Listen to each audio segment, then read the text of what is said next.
Dalam mekanisme pembentukan granul, yang pertama harus kita lakukan adalah mekanisme ikatan antar partikel, di mana ketika partikel zat aktif dan zat tambahan berada dalam satu sistem.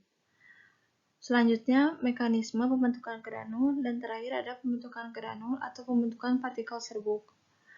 Dalam mekanisme ikatan antar partikel ini, terdapat interaksi gaya tarik-menarik dan mekanik.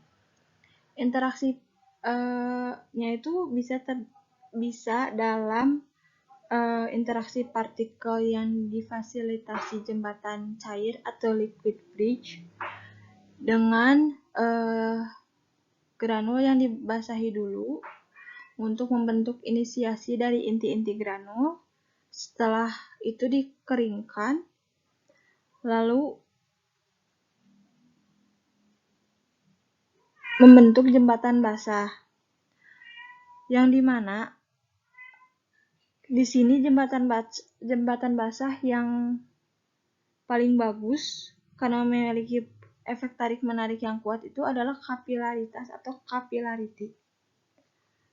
Sedangkan droplet itu bentuknya terlalu sempurna, jadi pas bergabung bulat dengan bulatan lainnya tuh tidak punya kemampuan mengikat yang kuat. Dan untuk pseudo droplet ini itu pada hasilnya itu kelebihan yang menyebabkan mengandung terlalu banyak cairan. Nah, untuk yang kedua itu ada interaksi partikel yang difasilitasi jembatan padat atau solid bridge. Granulasi ini didasari oleh konsolidasi dan koalensen. Adanya proses pembasahan partikel, lalu ada pembasahan yang dilakukan oleh evaporasi solvent yang membentuk jembatan padat. Dengan hasil granul akhir kandungan airnya 2-3%. Nah, di sini itu ada proses adesif atau pengikat, yang artinya partikel cair dan antara partikel cair dan partikel padat. Ada juga kohesif, di mana terjadinya di antara partikel padat. Nah, pada proses pengeringannya air dikeluarkan dan akan memadat.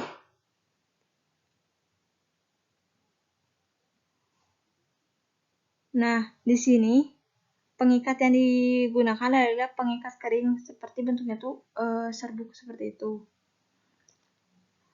Kapan dia punya kemampuan mengikat?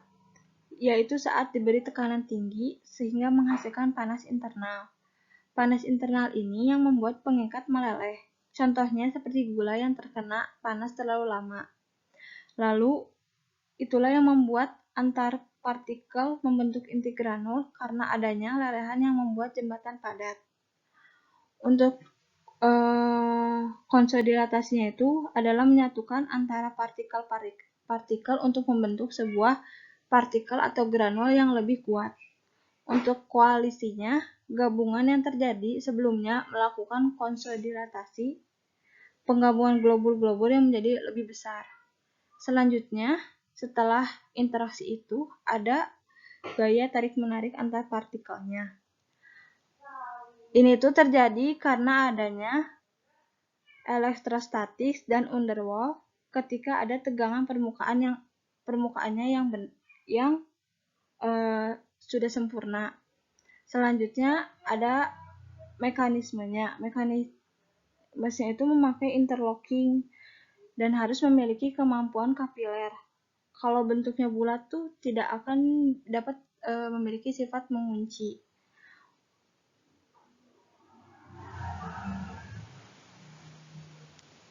Terjadinya tuh biasanya dikempal langsung dan granulasi kering.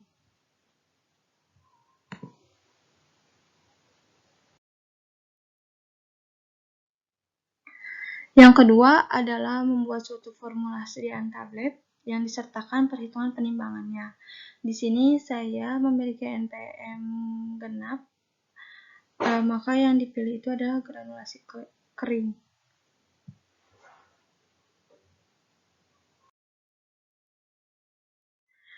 Formulasi sediaan tablet yang saya pilih ini menggunakan tipe 2, menggunakan tipe penggabungan dengan bobot tablet 275 mg, dengan jumlah tabletnya 275 tablet juga, dengan fase dalamnya itu 96%, zat aktifnya sebesar 125 mg, pengikatnya 2,5%, penghancur dalam 2,5%, pengisi 100%, setengah gelidan 1%, dan setengah lubrikan 0,5%. Untuk fase luarnya, di sini 4% dengan penghancur luar 2,5%, setengah gelidannya 1%, dan setengah lubrikan 0,5%. Di sini saya menggunakan penggabungan, maka gelidan dan lubrikannya itu dibagi dua, terdapat dalam fase dalam dan fase luar. Karena dalam fase dalam itu tidak memiliki suatu komponen yang bisa memperbaiki sifat alirnya. Jadi ditambahkan gelidan dan lubrikan agar tidak menempel pada alat yang dipakainya.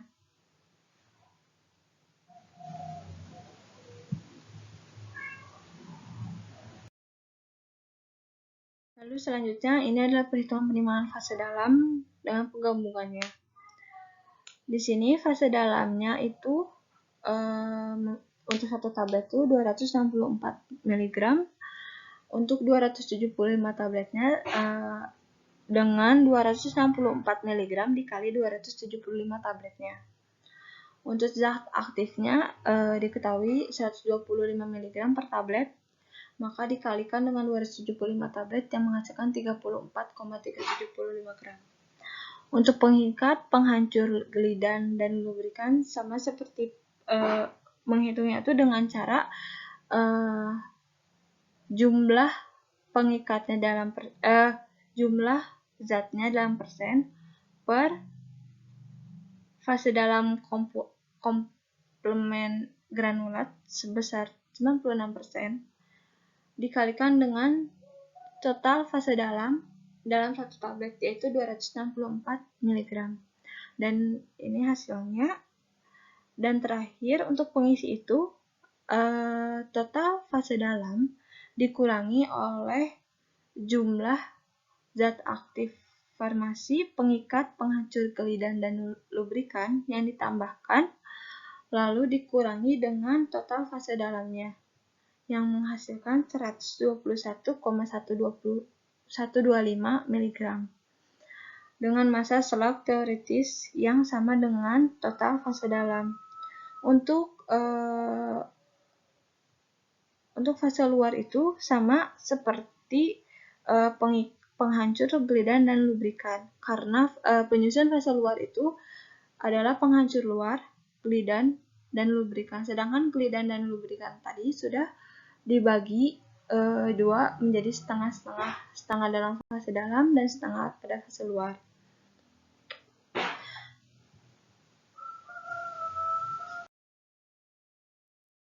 Sekian presentasi yang dapat saya sampaikan. Mohon maaf jika ada kekurangan ataupun kesalahan pada kata-kata.